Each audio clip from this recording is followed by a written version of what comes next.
तो नमस्कार भाइयों, एक और लाइव सेशन साथ में है रोहित जुगलान, जो अभी शायद कुछ घंटे पहले ही अकेले चले गए थे सौरव गांगुली का इंटरव्यू करने, कुलदीप यादव का करने, अक्षर पटेल का करने। तो वहां से वो क्या क्या खबर लाए हैं, आप बातचीत करेंगे। तो रोहित भाई, सबसे पहले नाराजगी और साथ में स्वागत भी चैनल पर।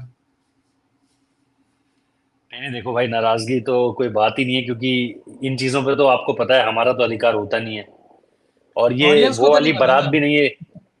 ये वो वाली बारात भी नहीं है कि जिसमें साथ वालों को लेके चले गए कि चल भाई खाना खाकर आ जाते हैं। और ये सही बात कोलंबो है। का बेलीज ये कोलंबो का बेलीज कसीनो भी नहीं है कि जहां पर जाकर आप साथ में ले आके खाना खिलाकर ले आए। इसकी बात थोड़ी सी अलग है, तो नहीं, ये आप पूरा ये समझते हैं इन चीजों को। काले चिट्ठे खोलने वाली जगह ये नहीं है बिल्कुल भी, और साथ में जब आप बैठे हो तो बिल्कुल नहीं। नहीं नहीं नहीं, ऐसा कुछ अच्छा, नहीं मैं है। अभी आपका लाइव देख रहा पर था। हाँ। विराट जी। विराट और रोहित ओपन करें, सौरव गांगुली ने कहा है। जी। जी। क्या कहा है, क्या सवाल था, हाँ। बताइए भाई एक बार। नहीं, जाहिर सी बात है, काफी इंटरव्यूज हो चुके थे और हेडलाइंस नहीं मिल रही थी। किसी को भी वो हेडलाइन नहीं मिल रही थी जिसके थ्रू वो अगली, मतलब एक तरीके से बोल सके कि हाँ यार चलो कुछ फ्रूटफुल निकल कर आया है।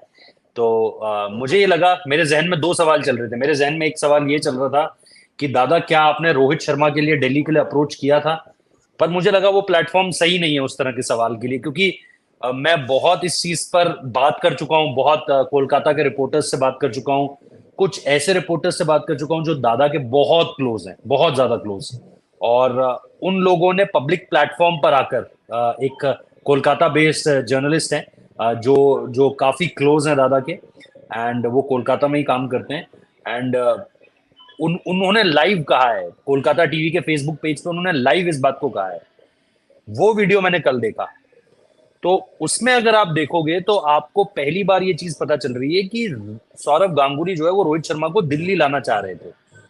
फिर पार्थ जिंदल की मुलाकात, फिर मैंने बहुत सारी चीजें, मतलब ओवरऑल मैंने इस पर बहुत सारा, मेरे पास डेटा अब एक रिसर्च के तौर पर अवेलेबल है। अगर कोई मुझसे पूछेगा तो मैं बता दूंगा कि ये एक चीज हुई थी, ये एक चीज हुई थी, ये एक चीज हुई थी, ये एक चीज हुई थी। तो मतलब अब उस तरफ जारी है सारी चीजें कि क्या रोहित शर्मा दिल्ली जा सकते हैं। तो मेरे जहन में एक सवाल ये था, पर मेरे को लगा कि ये सही प्लेटफॉर्म नहीं है, तो मैंने वही पूछ लिया कि दादा, विराट और रोहित को के ओपनिंग कॉम्बिनेशन को आप किस तरीके से देख रहे हो, what do you think about it. तो दादा ने पहले तो दादा मुस्कुराए, मेरे को लगा गया है यार, दादा वही बोल देंगे, क्योंकि पहले भी एक दो सवाल इस तरीके के आ चुके थे। तो दादा बोलते थे मैं सेलेक्टर थोड़ी हूँ, हाँ हाँ हाँ हाँ, नेक्स्ट क्वेश्चन। तो यहाँ पर भी वही हुआ। But I don't know what had happened. और उस तरफ निहारिका बैठी हुई थी, निहारिका रायना, आईएएनएस से निहारिका बैठी हुई थी। निहारिका शायद अपना सवाल भी पूछने लगी थी कि तब तक दादा जवाब देने लगे। तो मैंने वहां सबको बोला अरे चुप रहो, दादा जवाब दे रहे हैं। तो दादा ने जवाब दिया। दादा ने कहा कि दोनों को जाना चाहिए, विराट 40 बॉल पर भी 100 कर सकता है। एंड ये मेरा पर्सनल मानना है, मैं सिलेक्टर्स पर कोई दबाव नहीं डाल रहा हूं, but if you are taking my point of view, then Virat and Rohit should open.